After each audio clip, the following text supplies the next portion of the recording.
then on democracy, I've had views that appear contradictory. We want to zone what? Zone the right to serve.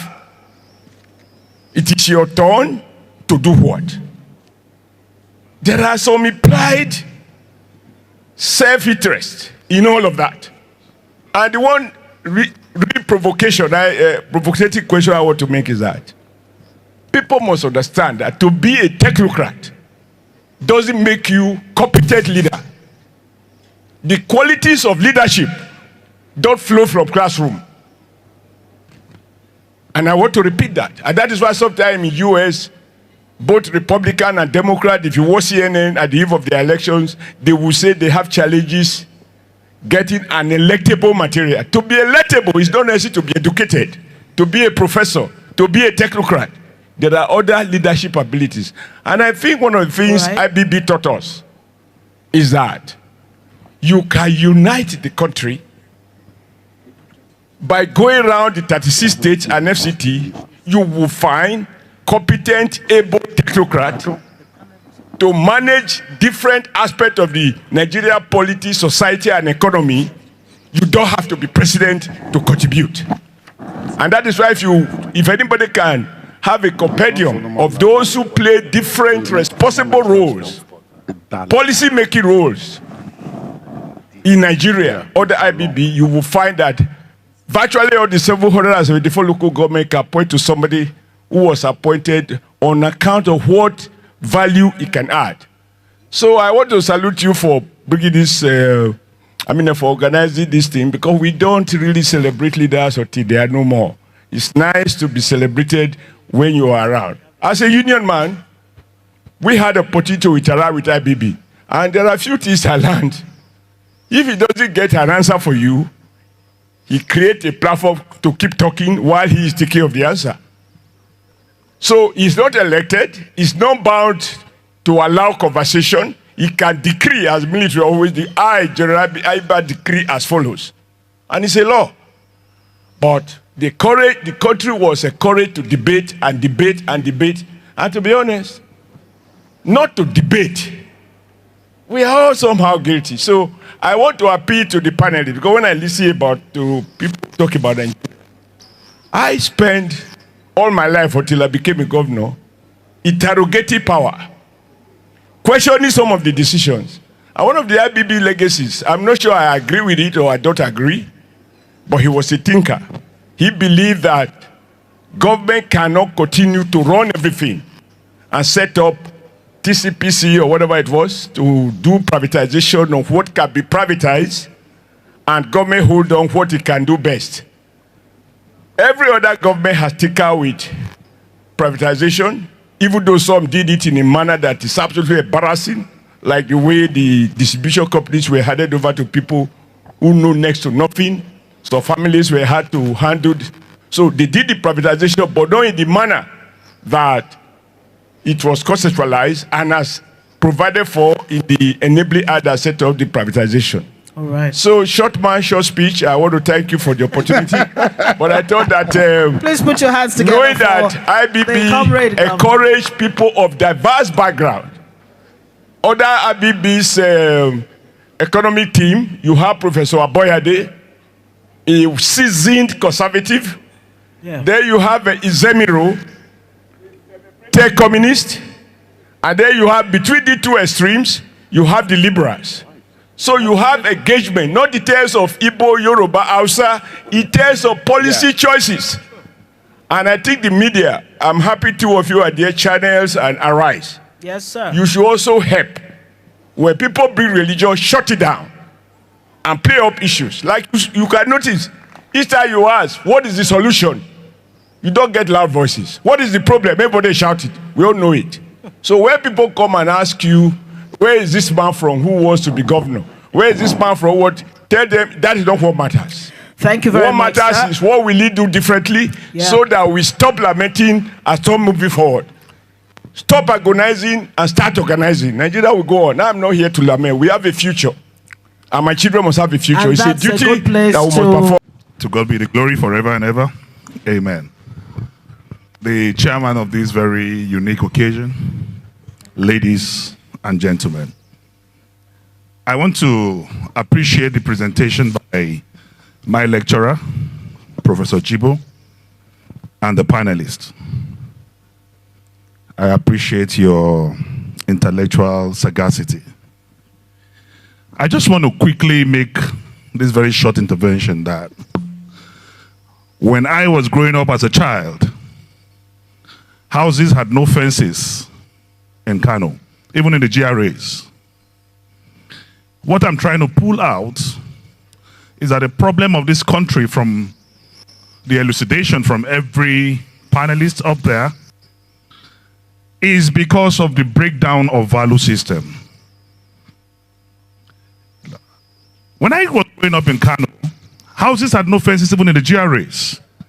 But the value system became devalued. We started building fences.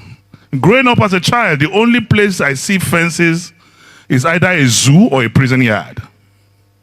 Gradually, the situation deteriorated. We started having tall fences. It further deteriorated. We started having broken bottles of minerals as barriers on our fences. It further deteriorated. We started having barbed wire. Today, it is electric fence. From the wear of dogs, we now have the wear of hyena, the wear of lions, showing how the entire society have become depleted. The Holy Book says, bring up a child in the way of the Lord, and when he grows up, he will not depart from it. It is our orientation from the family unit level that has completely broken down. And these have not been, it's not an advantage, because all our curriculum from primary school to university do not support system. If you see an American child at age 5, he can tell you about the dream of America. That's why when they are singing their national anthem when playing football, you see some of them crying. Because at a kindergarten level, you are taught nationalism. You are taught civic education. You are taught moral philosophy. Even as a child, you already know what it takes to be an American and what it takes to protect America. The only social orientation we have in our education curriculum is social studies. And what does it teach? It teaches you about Jaja of Okpobo, Awolowo of Western Nigeria, Azikiwe of Eastern Nigeria, and Sadona of Northern Nigeria. And even as a child, you are already indoctrinated with ethnic consciousness. So we must go back. We cannot get it right, whether electoral, political, or economy, once we don't have the right attitude, the right values, and the right orientation. Nobody teaches you about Nigeria today. Today, history has been taken away from our curriculum in secondary school. It's no longer there. No more vocational studies. No more technical drawing. All the technical schools and colleges are down. These are primary values that we must go and resuscitate. No matter the grammar we speak here, no matter the policy direction we give, once we do not have the right attitude to manage whatever policy, manifesto, or ideology, we will not get there. So my advice is we need to go back to the basics. This attitudinal shift is the primary thing. Because if you don't even know your country, you don't even know how to divide your country. When I was growing up, there is no Hausa, there is no Yoruba. When it was Christmas, I can tell the streets up to the 20th street after my street in Kano. We share rice, and during Salah, we also get tuwo shinkafa. Today, I don't even know who is my immediate neighbor in Metama.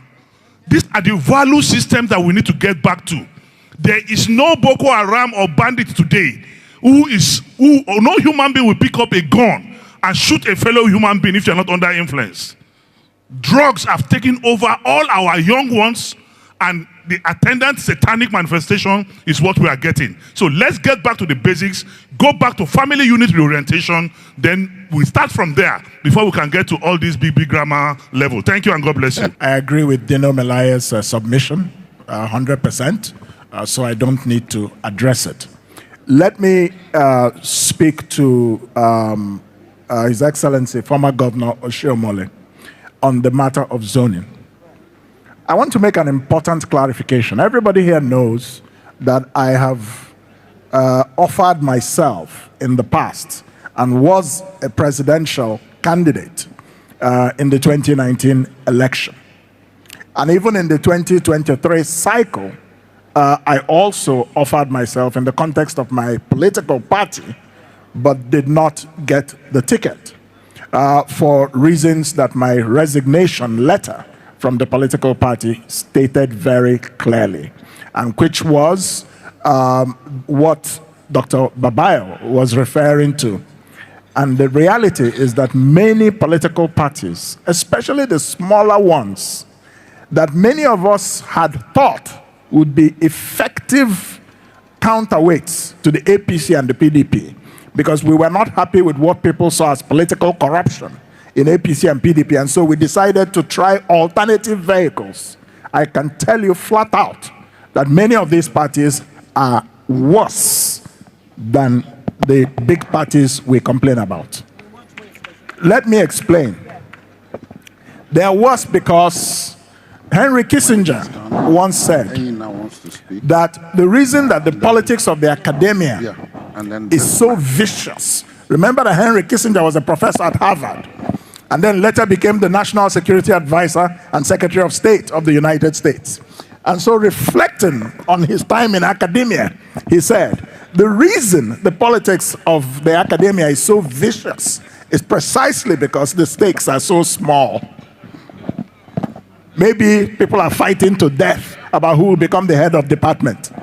Maybe people are fighting to death about who will control some research grant. Right? So, extrapolate this to the national political situation, and you will get what I'm saying. Many of these parties, not all, I'm not saying all, but many, they're not even serious about winning elections. Certainly not the presidential election.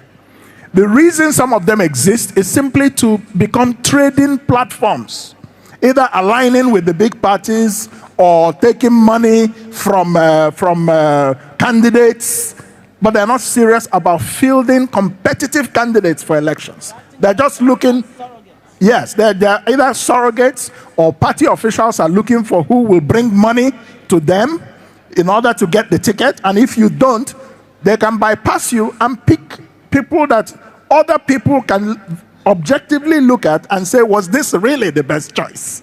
Do you understand what I'm saying? So this is the point that I was trying to make concerning that particular issue about our democracy. Many of our political parties are not serious. They are not in this to win. It's a trading, it's a hustle for them. And so then, what makes them better than APC or PDP? We complain about APC and PDP. Yeah, 100 million naira form. It's a matter of scale. In some parties, the form may be 20 million or 15 million or 30, but the same issue is taking place. So, but that's by the way. Let me address the matter of zoning very briefly. And the reason I brought up my own experience is because I made it very clear that I'm not offering myself to be president of Nigeria based on where I come from. My politics was never ethnic. I was seeking to be president because of a vision that I have for this country. But that is not inconsistent with the matter of equity and social justice. I have finally landed. Now, this matter of equity and social justice, there was a study by Harvard University in 2002 called fractionalization. That study empirically proved that where there is a heterogeneous environment, the more heterogeneous it is, the more fractionalized the country is. And they showed by empirical study that Japan and the two Koreas are the two most homogeneous countries in the world. And that European countries were also highly homogeneous in their composition. But that African countries tended to be the most heterogeneous countries on earth. Empirically proved. And that is one of the reasons why in Africa there is a lot of division. And democracy can, if it is not very well managed, contribute to fractionalization. How do you solve that?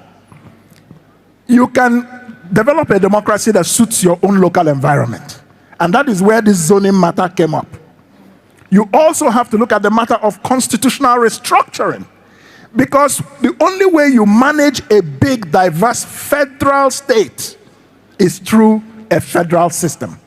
And that's why you see America, it's federalism, Australia, Canada, Germany, Brazil, India, so many countries that are big and also have heterogeneous populations tend to be federal states. But in Nigeria, we are running away from the matter of constitutional restructuring. Then we're not serious. So that's why we must come back to that matter, and then we must come back to the matter of zoning. In the matter of constitutional restructuring, we can look at, it's a debate, we can look at, should the presidency, for example, rotate across the 6 geopolitical zones? Switzerland is a confederation. The presidency rotates every 2 years to every one of the 26 cantons in Switzerland.